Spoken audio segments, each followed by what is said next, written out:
ఒకానొక గ్రామంలో ఒక కొండ ప్రాంతంలో ఒక రాము అనే చిన్న బాబు ఉండేవాడు. పక్కనే ఉన్న అడవిలో ఒక పెద్ద మామిడి చెట్టు ఉంది. ఆ మామిడి చెట్టు దగ్గరికొచ్చి దాని చుట్టూ తిరుగుతూ ఆడుకునేవాడు. దాని కాయలు తినేవాడు. మామిడి చెట్టు కూడా చాలా సంతోషంగా మరి అతనితో కలిసిపోయేది.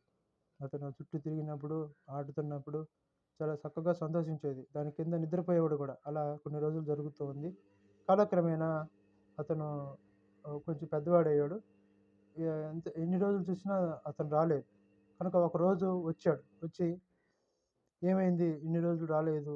నేను చాలా బాధపడుతున్నాను" అన్నప్పుడు, ఆ మామిడి చెట్టు అన్నప్పుడు, "నేనిప్పుడు పెద్దవాడయ్యాను. నీతో ఆడుకునేంత సమయం నాకు లేదన్నప్పుడు, నీకేం కావాలని అడిగినప్పుడు, నేను పెద్దవాడయ్యాను. నాకు బొమ్మలు కావాలి.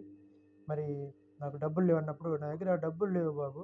ఇదిగో ఈ మామిడికాయలు అమ్ముకొని బొమ్మలు కొనుక్కో అన్నప్పుడు, సంతోషంగా ఆ మామిడికాయలన్నీ ఇచ్చినప్పుడు బుట్టలో వేసుకొని పోయి అమ్ముకొని బొమ్మలు కొనుక్కున్నాడు. వెళ్ళిపోయాడు. మామిడికాయలు తీసుకొని వెళ్ళాడు. తర్వాత కొనుక్కొని ఆడుకుంటూ ఉన్నాడు ఇంటికాడే. మామిడి చెట్టు చూసినప్పుడు మరి ఇంకా ఈ అబ్బాయి రాలేదని అనుకున్నప్పుడు రాలేదు. అలా కొన్ని సంవత్సరాలు గడిచిపోయింది. అతని యుక్త వయస్సు ఆయన హ్మ్, ఒక యవ్వన వయసుకు వచ్చేసరికి ఒకరోజు చాలా సంవత్సరాలు గడిచిపోయింది కదా! యవ్వన వయసుకు వచ్చాడు. ఒకసారి సడెన్‌గా వచ్చాడు. "ఏంటి బాబు వచ్చావని" చెప్పేసరికి, "ఇప్పుడు నేను నా తల్లిదండ్రుల కోసం కష్టపడి పని చేయాలి. కనుక నాకు ఒక ఇల్లు ఉండాలి.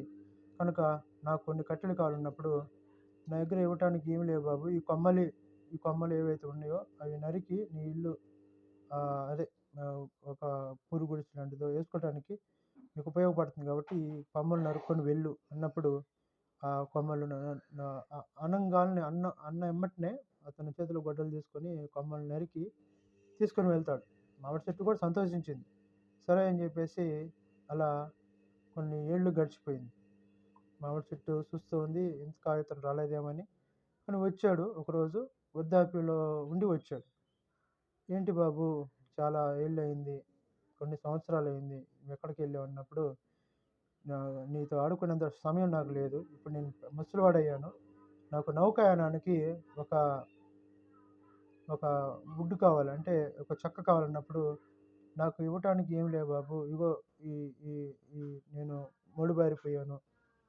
ఇప్పుడు మామిడికాయలు కూడా నా దగ్గర లేవు. ఇదిగో నన్ను నరికి నౌకాయానానికి అది తీసుకెళ్ళు అన్నప్పుడు, ఆ చెట్టు మొదలు వరకు నరికి అతను నౌకాయానానికి అవసరమయ్యే ఆ యొక్క మొద్దును తయారు చేసుకొని ఆ మొద్దును తీసుకొని బోట్ తయారు చేసుకొని వెళ్ళాడు.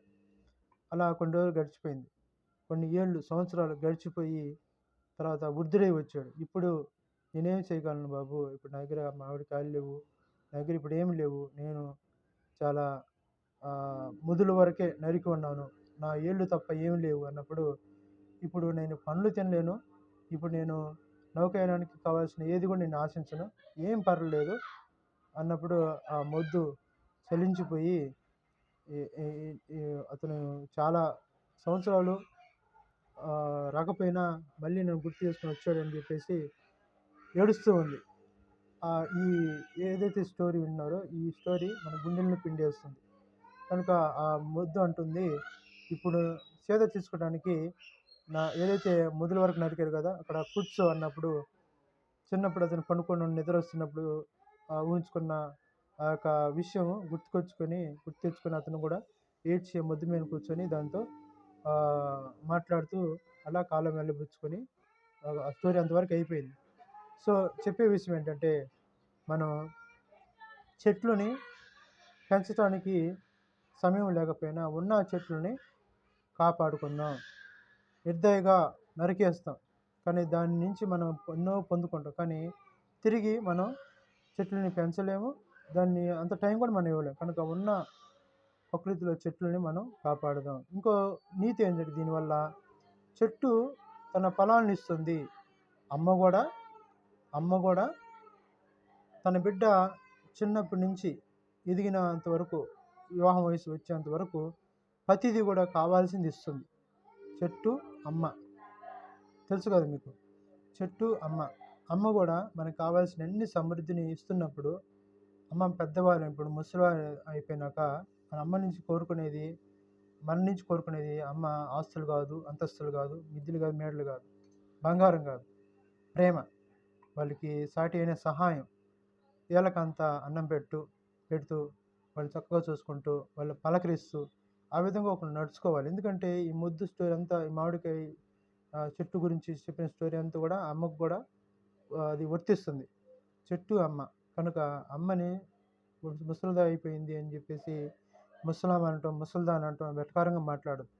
చెట్టు ఏ విధంగా అతను ఉపయోగకరంగా ఉండి అతని జీవించినంత అన్ని సంవత్సరాలు తనకి ఉపయోగకరంగా మారిందో, అమ్మ కూడా చనిపోయేంత వరకు కూడా అదే ప్రేమ అమ్మకు కూడా ఉంటుంది.